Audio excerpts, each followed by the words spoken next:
we launched our Imperial Global Hub for India in Bengaluru, and that's one of only 4 hubs that we have around the world. So Bengaluru, Singapore, Accra, and San Francisco. Should be a real win-win for both Imperial and for the Science Gallery. It will see us working together to establish a really cutting-edge hub of innovation, of research, and of public engagement. Bridge where you get a really vibrant bi-directional flow of talent and ideas. We can continue to be a magnet for the top talent. And we continue to advocate with government that top talent, once they graduate from Imperial, must be able to stay. From new UK campuses opening in India to evolving visa policies and record global applications, the higher education landscape is shifting faster than ever. How are these changes redefining opportunities for Indian and international students?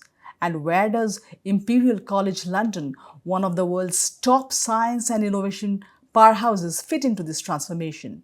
Joining us for the conversation today is Professor Hugh Brady, President of Imperial College London, a physician, scientist, and academic leader known for championing global collaboration and research-driven education. We'll talk about Imperial's New India partnerships, the future of studying in the UK, and what global shifts might shape higher education in the years ahead. Welcome to the show, Professor Brady.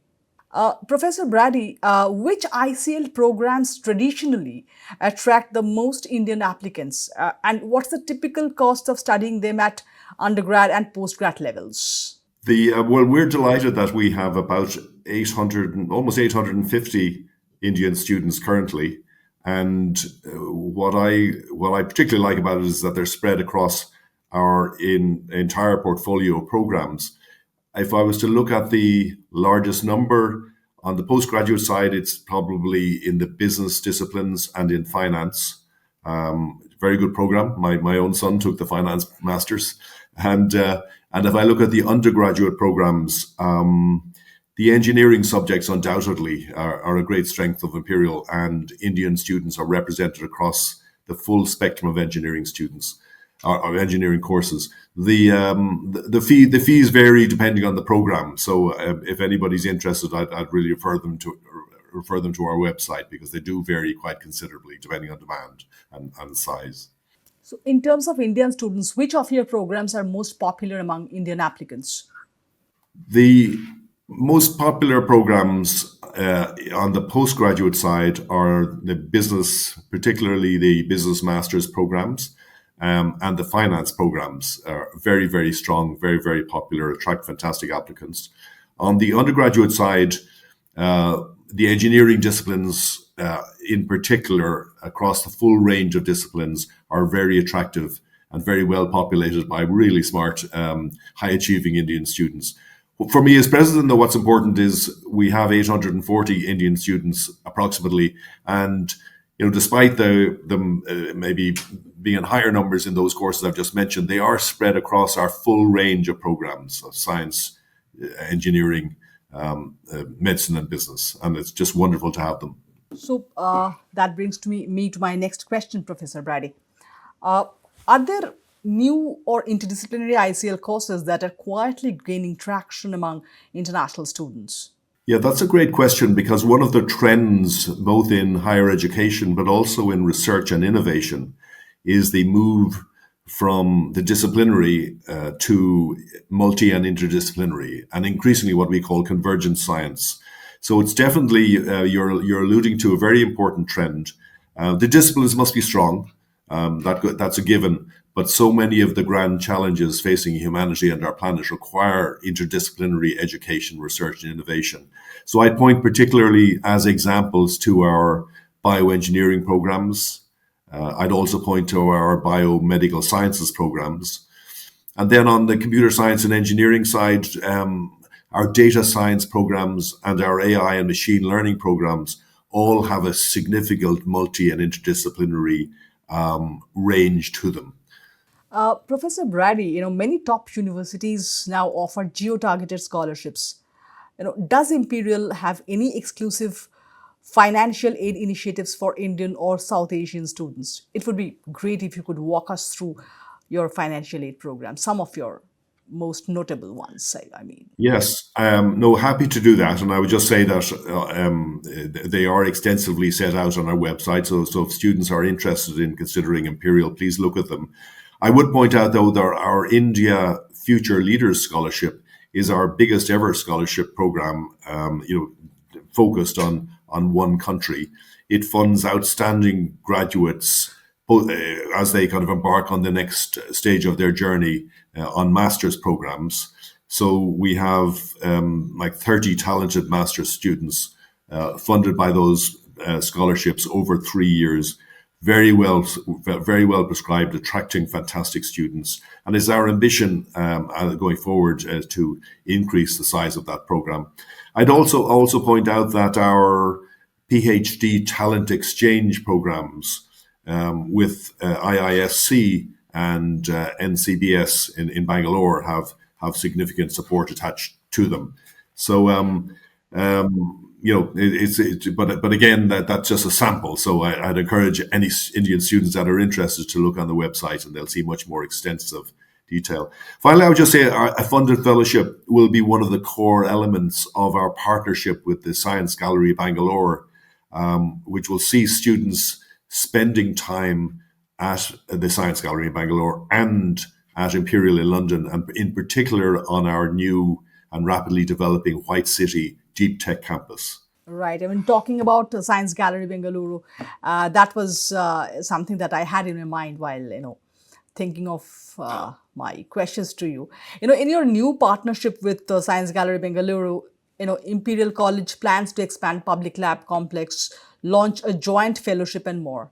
Can you shed some light on this, focusing on how this partnership will accelerate UK-India talent and research exchange in practical terms? Be delighted to, because for us this is a very important. It really is a groundbreaking partnership.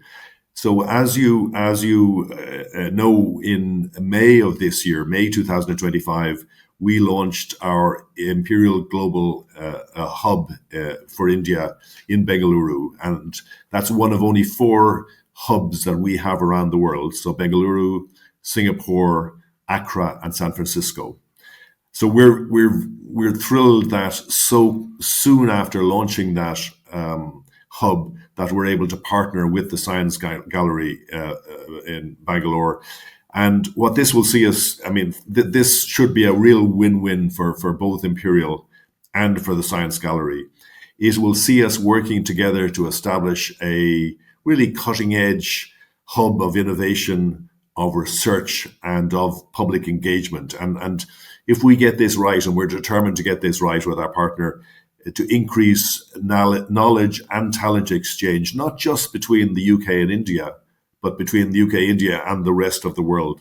So it'll see us develop new facilities together. It'll see us develop a new joint fellowship program. It'll see us develop a really engaging or a really extensive public engagement program. And I was thrilled to be able to announce it when I joined the UK Prime Minister's first state visit to India, alongside Dr. Janavi Falki, who is the founding director of Science Gallery Bangalore. So for us, a very exciting initiative that will see us co-developing cutting-edge open research facilities. It will boost UK-India talent exchange through its joint fellowship program, and it will see us, explore that really ambitious public engagement program, but also education, research, and innovation collaboration on a scale that we haven't done before. So we're excited, and our Indian partners are very excited, and this could be groundbreaking for both partners. Very happy to hear that, Professor Brady. Fellowship programs, and it'll also include exchange programs, right? Student exchange programs, right? Very, very, again, very important and very exciting for us. At the end of the day, what we're trying to do is to establish a really vibrant bridge between the Bengaluru innovation ecosystem with its 400 or more R&D units, so a real hotbed of R&D, with what we have branded as West Tech London, which is our innovation ecosystem, which is built around Imperial's campuses, particularly its White City Deep Tech campus, and which includes over now 1,000 frontier science focused companies. So if the goal here is to have a bridge where you get a really vibrant bi-directional flow of talent and ideas. So a very exciting prospect. And when I look at the exchange programs that are going to be available to these UK and Indian students, gosh, I wish I was a young student again. So, as we talk about partnerships now, moving my focus a little bit from just ICL to UK universities overall as a whole. Recently, you are aware of it, of course. Recently, the Prime Ministers of the UK and India announced a major expansion of British universities in India, with several new campuses set to open across the country. What does this signify about the UK's long term higher education strategy in India and the evolving nature of bilateral academic cooperation? Yeah, I've watched this with interest, and I wish all of those involved in those ventures good luck. I certainly hope that they are very successful. I should just say that's not the direction of travel for Imperial. I mean, we are very proud of our number 2 ranking in the world in the recent QS global university rankings. We're very proud of particularly our STEM and business focus, so-called STEM B.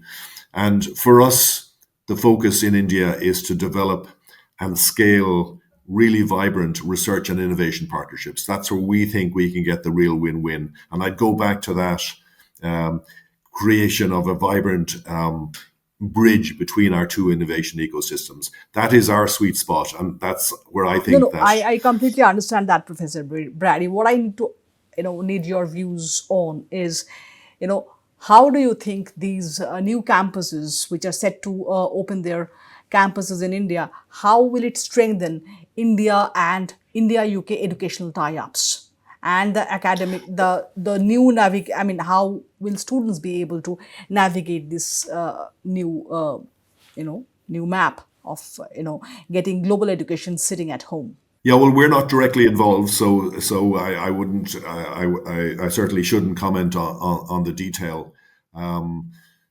Overseas campuses, as you know, have worked in other countries, Malaysia and China, for example. But this is not something that we're prioritizing. So I would, I'm not being evasive, but it's something that we have decided not to prioritize at the moment.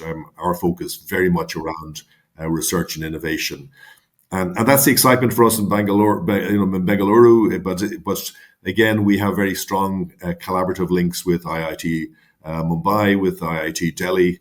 In fact, we were part of in a consultative role going back to the 50s, part of the founding of IIT Delhi. So this is where our focus will be over the coming years. And I think that should complement maybe what's happening in the education space, that new wave that you've described. Now, moving to to a slightly sensitive issue, of student comfort in UK. Now, there has been talk in the UK about shortening the graduate route visa and even introducing a levy on international student fees. And Prime Minister Starmer recently confirmed that the new UK-India trade deal doesn't include any new work visa provisions. How do you think all this might shape the way Indian students view the UK as a study destination? Yeah, we're watching with interest. Obviously, I mean, there has been mention of those initiatives, but we don't have any detail yet. So I'm a But great what if I'm a these great things are believer. true? What if these things are implemented? And also, since there is no new talk of additional mm, uh, you know work visa provisions and these graduate route visa tightening and high fees, student fees, international student fees, do you think UK will lose, not lose completely, but UK will see reduced interest from the international from global talent? It's something we're conscious of because certainly for Imperial we have always sought the best talent from wherever it is in the world, irrespective of geography or financial means. No, I'm So talking it about UK is. as a whole. with your kind of experience in the education space for so long? It's What? I think it's hard to know, isn't it? Because when you look at, I mean, most of my experience was as an academic in terms of my own educational research experience was in the US system, and when you look how the perturbations in that system in the last few years, and the last year in particular, have dwarf anything that we're talking about.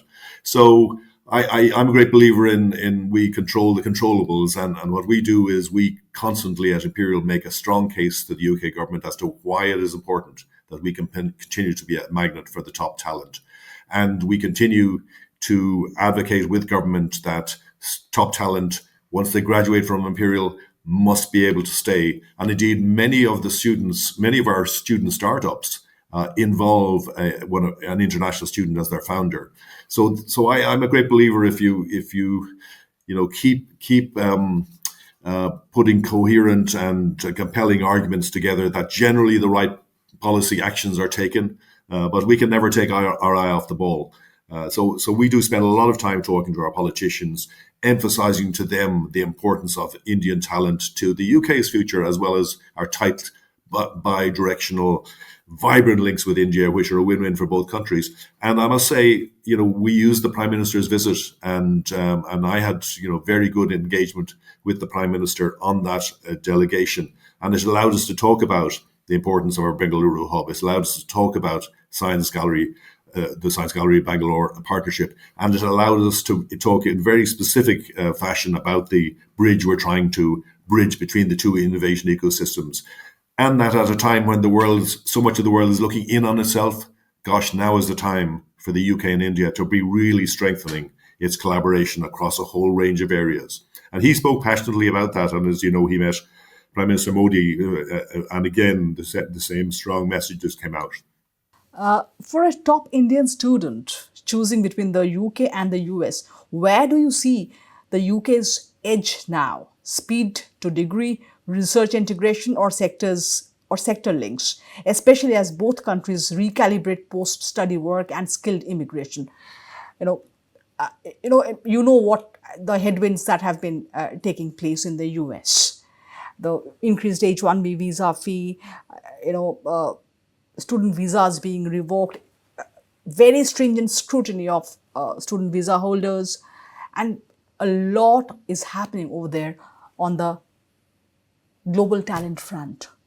So, keeping all those factors in mind, what do you think will be the edge for UK over US? Well, I think I would hope that the fact that the US or that the UK is and particularly world leading universities such as Imperial, it is now that we are restating our commitment to offering an open international education to the very best talent, no matter where it comes from. And what I also point out is, because again, even within the UK, there are different types of universities. I've been at Imperial for 4 years. My background was Dublin, Toronto, Harvard, Dublin, and Bristol. So what I like to point out is, because there are different choices for different types of students, but what you get at Imperial is quite different. One is you get that STEM B focus, and so many of the grand challenges facing humanity and the planet, and so many of the economic opportunities now require us to harness science and technology in a way that that we have never done before. The second thing I would say that's really important about Imperial, and it picks up on the point that you made in your second question, multi and interdisciplinary education and research, again, are more important than ever before. Back in my day, a clinician would maybe work with a biomedical scientist, but now a clinician needs to work with a material scientist, with an AI expert, with a computer science. So we're prioritizing multidisciplinary, interdisciplinary, and convergent Are science. other The UK third thing, universities also prioritizing these same things? Because the question I is would about say this it's question is probably about not. UK as a whole. Yeah, but the UK, remember, is a heterogeneous. It's not a homogeneous system, and that's what I would say is this one of the strengths of it, is that there are different types of universities. There are horses for courses, but again, and I'll deliberately go back to both what's in the DNA of India and Bengaluru and what's in the DNA of Imperial. is thirdly is that focus on innovation. I mean, what I love about India currently is you've almost 1.5 million STEM graduates per year, and if so many of those students have an ambition to start their own company or to use technology to solve climate change or to be ready for the next pandemic, that's very much part of our DNA. So the UK offers a menu of different types of educational and research And what opportunities. does the US offer? What Where does the US offer? What does the US offer, and how do you see UK beating those offers? Well, I think if you look at our ranking in the QS, I mean, we are number two in the world, number one in the UK, number one in Europe, and number two in the world after MIT. So I think what we already do is play to our strengths, which is that STEM-B focus, is that multidisciplinary and convergent science strength, and is that focus on innovation in one of the world's greatest cities. So and that is some certainly the Indian students that we have, the 840 that we have, love that. There will be other students who like cobblestones and dreaming spires or like American style campuses, and that's for them. That's the choice that they've got to make.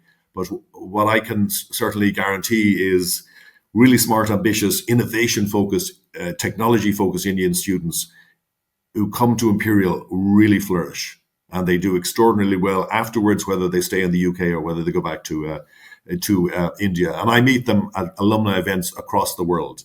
And I love the ambition that's in India around science and technology. So I think, we can look at half full or half empty. I'm a half full kind of person, and I think this focus on science and innovation that India is placing on science and innovation is really important, both for the Indian economy, but it's also really important for us challenging or for us dealing with water security, energy security, climate change, pandemic preparedness. It's really important that India continues its focus, and we are willing partners to work with India on these challenges.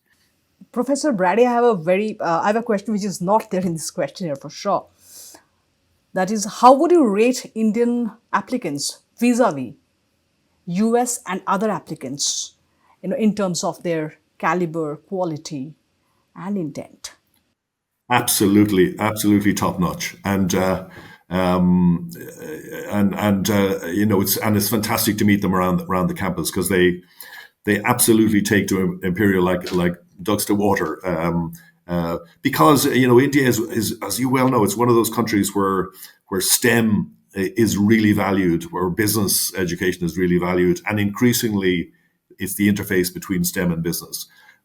So it is a country where innovation is absolutely part of the DNA, and I think that's why maybe we attract absolutely top-notch Indian students who are up there on a par with the very best in the world. And for us, it's such an honor and a privilege to be part of their education and to shape that journey. And I love attending alumni events across the world. We have over 3,000 Indian graduates, and they are doing brilliant things, not just in the UK, not just in India, but across the globe. Professor Brady, there is a UCAS report which suggests that a record 6,680 US students have applied to UK universities for 2025-2026. This is the highest ever. Do you see this as an evidence of a broader shift in global student mobility towards the UK? And what factors do you think are driving this trend? Yeah, it's definitely a real trend, isn't it? And I would imagine it may well continue. I think the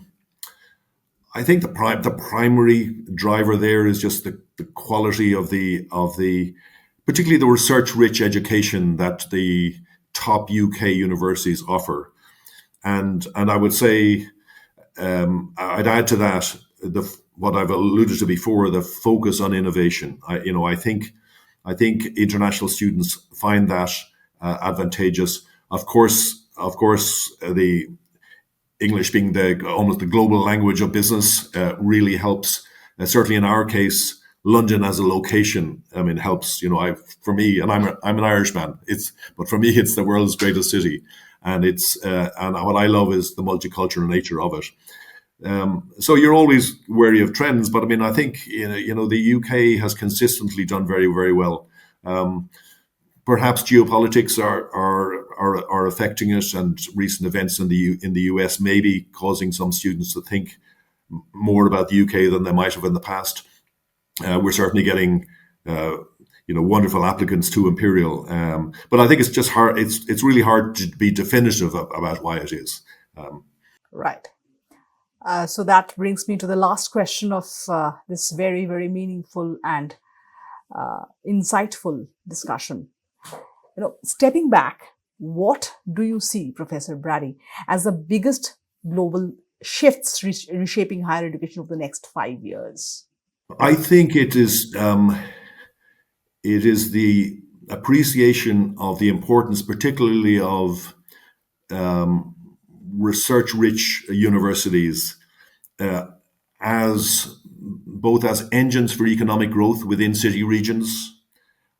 So there is that city and regional element that is really important, but also the realization that we're not going to be able to tackle those grand challenges of antimicrobial resistance, or water security, or food security, or climate change, unless we aggressively harness science and technology with more ambition than we ever did before. So, I think that's, and I think there's an expectation and among young people that universities will engage with them, with that type of ambition, because young people are undoubtedly worried about the global economy, undoubtedly worried about the climate and the planet, and worried about other threats. So, what we can say, come to Imperial, it is a wonderful community of problem solvers, and who do not shy away from any of these. We absolutely embrace these types of challenges.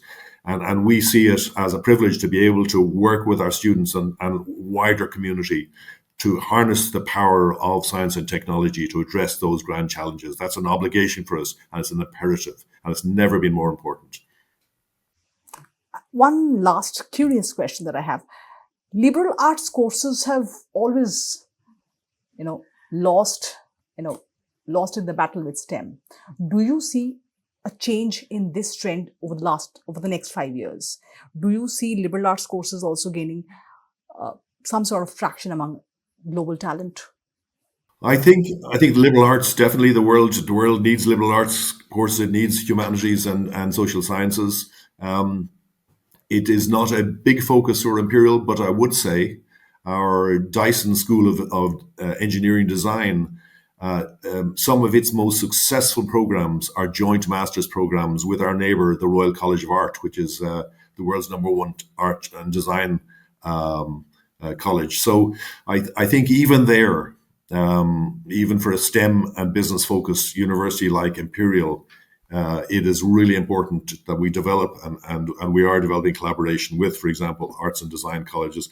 And similarly, it's very important that we engage with the policy community, because we can come up with great discoveries and great inventions and great technologies, but actually the business case must work, or the policy, the policy environment must be accepting. So there's an obligation on great science and technology universities like Imperial to engage more broadly, and that's an obligation that we take very seriously. Thanks a lot again, Professor Brady, for joining us on this show and sharing your views.